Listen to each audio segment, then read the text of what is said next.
हमारे यहाँ पानी नहीं है, खाने पीने का भी नहीं है, सोने का भी नहीं है। मच्छर बहुत काट, मांगने जाते हैं तो कोई देता भी नहीं है। बारिश आती है, थोड़ा थोड़ा गीला हो जाता है, थोड़ा थोड़ा सूखा रहता है, उसमें सो जाता है।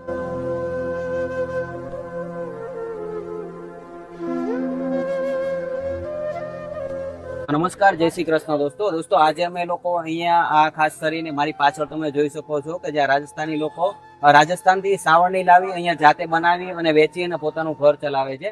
અને ખાસ કરીને દોસ્તો દિવાળીનો તહેવાર છે, દિવાળીનો તહેવાર નજીક આવી રહ્યો છે, ત્યારે આ બધા લોકો સાવરણી વેચતા હોય છે, સાવરણી જાતે બનાવી અને વેચતા હોતા હોય છે. અને અહીંયા આ લોકો અહીંયા ઝૂંપડા બાંધીને રહેતા હોતા હોય છે. તો હું તમને એપિસોડના માધ્યમ દ્વારા બતાવવા માંગીશ કે આ લોકો પરિવાર લોકો કઈ રીતે રહે છે, કઈ રીતે સાવરણી બનાવે છે, સાથે સાથે નાના છોકરા અને પૂરો પરિવાર અહીંયા રહેતો હોય છે.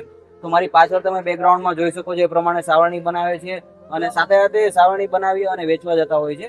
પણ મોસ્ટ ઓફ આપણે બધા લોકો મોલમાંથી અને દુકાનમાંથી લેવાનો આગ્રહ કરતા હોતા હોય છે, પણ ખાસ કરીને દોસ્તો પોતાની જાતે મહેનત કરે છે અને મહેનત કરી અને વેચતા હોય છે. આ લોકો પાસે રહેવાનો આગ્રહ રાખો અને સાથે સાથે આજે હું તમને એપિસોડના માધ્યમ દ્વારા બતાવવા માંગીશ કે પરિવાર કઈ રીતે રહે છે, કઈ રીતે સાવરણી બનાવે છે અને કેવી પરિસ્થિતિ સાથે જીવે છે. તો એપિસોડને છેલ્લે સુધી જોજો અને તમારા શેર કરો. દોસ્તો જોઈ શકો છો ખાસ કરીને ભાઈ સાવરણી બનાવે છે અને આપણે એમની પાસે જ જાણીએ કે કઈ રીતે સાવરણી બનાવે છે. પૂરી પ્રોસેસ તમને વિડીયોમાં બતાવીશ અને સાથે સાથે એમની સાથે પણ વાતચીત કરીએ કે કઈ રીતે સાવરણી બનાવે છે અને કેટલા રૂપિયા મળતા હોતા હોય છે. ખાસ કરીને કેમ કે આમાં બહુ બધી મહેનત લાગતી હોતી હોય છે અને ત્યારે આ સાવરણી બનતી હોતી હોય છે. તો ચાલો એમની પાસે જ જાણીએ કે કેટલા રૂપિયા મળે છે અને કેટલો ટાઈમ લાગે છે બનાવવામાં અને ક્યાંથી આ બધી वस्तुओं लावे છે. भैया क्या नाम है आपका? मेरा नाम कैलाश है। कैलाश है. और आप कितने साल से काम करते हो? मैं अभी 10 साल से काम करता हूँ। 10 साल से काम करता हो. आप पढ़े लिखे नहीं हो? इतना पढ़ा लिखा नहीं, थोड़ा बहुत पढ़ा लिखा हूँ। क्यों पढ़े क्यों नहीं है आप? मेरे को इतना पैसा नहीं है, बहुत गरीब है, इसलिए आप पढ़ नहीं पाए। घर की जिम्मेदारी के लिए नहीं पढ़े हो? इसके लिए घर की जिम्मेदारी के लिए काम पकड़ना पड़ा मेरे को। खास करके इसमें कितने रुपए कमा लेते हो आप सावरणी बना के?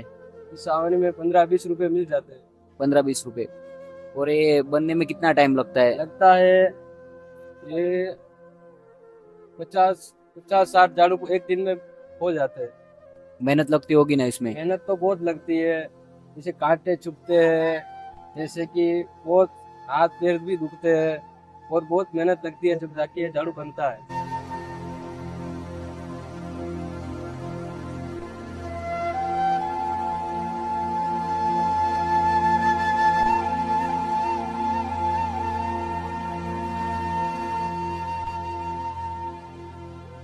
बच्चे क्या नाम है तेरा? रोशन, रोशन. और काम क्या करते है तू? झाड़ू बनाते है. पढ़ने नहीं जाता है? आते हैं कहाँ पे पढ़ने जाते हैं? गाँव। गांव में. तो अभी तो आप यहाँ झाड़ू बेचने के लिए आए, तो अभी पढ़ना कैसे होता है? अभी छुट्टी हो, छुट्टी हो गई है.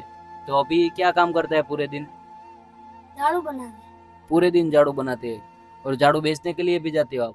तो यहाँ रहने में कैसी दिक्कत होती है? क्योंकि अभी धूप है, इसमें रहना होता है, तो कैसी दिक्कत होती है बेटा? होती है दिक्कत, दिक्कत होती है. क्या क्या दिक्कत होती है? खाने का, गर्मी बहुत होती है, झाड़ू बनाने में दिक्कत होती है। बच्चे क्या नाम है तेरा? सुरेश, सुरेश. और सुरेश क्या काम करते है तू? हम झाड़ू बनाते हैं। झाड़ू बनाते हो. और यहाँ परिवार में कौन कौन रहते हो? इधर ही हमारे परिवार है। पूरा तुम्हारा ही परिवार है. तो अभी यहाँ पढ़ने नहीं जाते हो आप? गांव में जाते हैं हम, राजस्थान में। राजस्थान. तो अभी आप कैसे पढ़ते हो यहाँ पे? यहाँ पे तो वो इधर से हम लेके आते हैं, वो किताबें लेके पढ़ते हैं।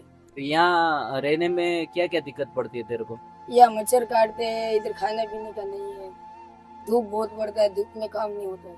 धूप में काम नहीं होता है. तू भी ये झाड़ू बनाता है? झाड़ू बनाते हैं, बहुत तकलीफ आती है झाड़ू बनाने। तकलीफ होती है. और रहने में क्या दिक्कत होती है यहाँ पे? यहाँ पर रात में मच्छर काटते हैं, इधर रोड पे सो भी नहीं सकते, बारिश आती है।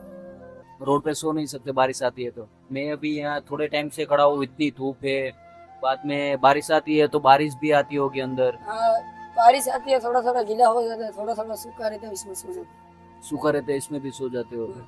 परेशानी का सामना करना पड़ता है ना. तो कैसा लगता है अभी यार इसमें रहने का? इसमें रहने का हमको बहुत दिक्कत होती है, हम कहाँ पर सोते हैं। नहीं दोस्तों, આ વ્યક્તિઓ જે ખાસ કરીને વધારે તો કંઈ નહીં કે, પણ તમે રોડ પર નીકળો, રસ્તા પર નીકળો છો અને ત્યારે સાવરણીવાળા કોઈ પણ વ્યક્તિઓ સાયકલ લઈને નીકળે છે, તો ખાસ કરીને 10 રૂપિયા વધારે આપી અને એમની પાસેથી લેવાનો આગ્રહ રાખો.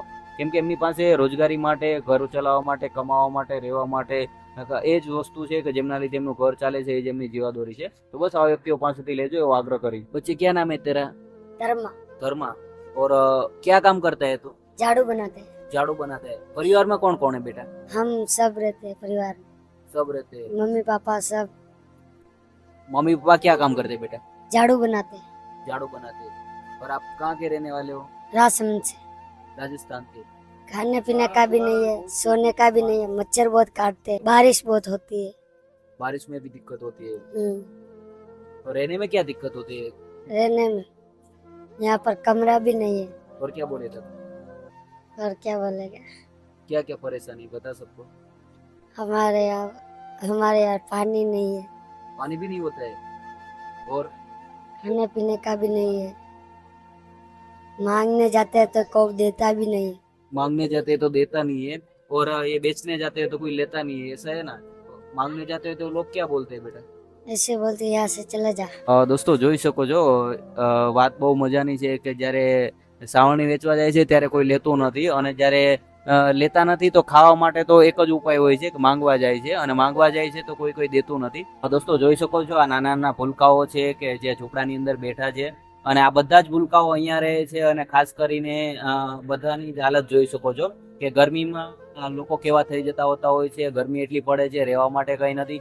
અને ખાસ કરીને આ બધા જ લોકોને જ્યારે પૂછીએ છીએ ત્યારે એમ કહે છે કે અમે મમ્મી પપ્પાને મદદ કરાવીએ છીએ, અમે સાવરણી બનાવીએ છીએ, અને ખાસ કરીને મમ્મી પપ્પાને ઘરે બેઠા બેઠા હેલ્પ કરે છે. તો પરિસ્થિતિ માણસને બધું શીખવી દેતી હોતી હોય છે. પરિસ્થિતિ અને જવાબદારી જે ઉંમર નથી જોતી, અને કોઈ પણ ઉંમરમાં માણસને કામ કરવા માટે મજબૂર કરે છે. તો જોઈ શકો છો, આ બધા જ નાના નાના ભૂલકાઓ જે મારી પાસે બેઠા છે, અને કોઈ ના કોઈ રીતે મમ્મી પપ્પાને હેલ્પ કરે છે. અને સાથે સાથે સાવરણી આપણે બધા નથી લેતા ત્યારે એમને માગવા જવું પડતું હોતું હોય છે, અને માગવા જાય છે ત્યારે આપણે બધા જ એમને ના પાડતા હોતા હોઈએ છીએ. પણ ખાસ કરીને આ બધા લોકો સુધી પહોંચીએ અને આ બધા પાસે જાણીએ ત્યારે ખબર પડે છે કે કેવી પરિસ્થિતિ સાથે લોકો જીવી રહ્યા છે, અને શેના લીધે આ લોકો માગતા હોતા હોય છે. બાકી માગવું કોઈને નથી ગમતું, મહેનત કરે છે, અને મહેનત કરીને કોઈ વસ્તુ વેચાતી નથી ત્યારે માગવા જાય છે. તો કોઈ નહીં, આ વ્યક્તિઓને સપોર્ટ કરજો. અને ખાસ કરીને તમે આ એપિસોડ જોતા હોય તો સાવરણી આ વ્યક્તિઓ દેખાય તેની એક સાવરણી અવશ્ય લેજો.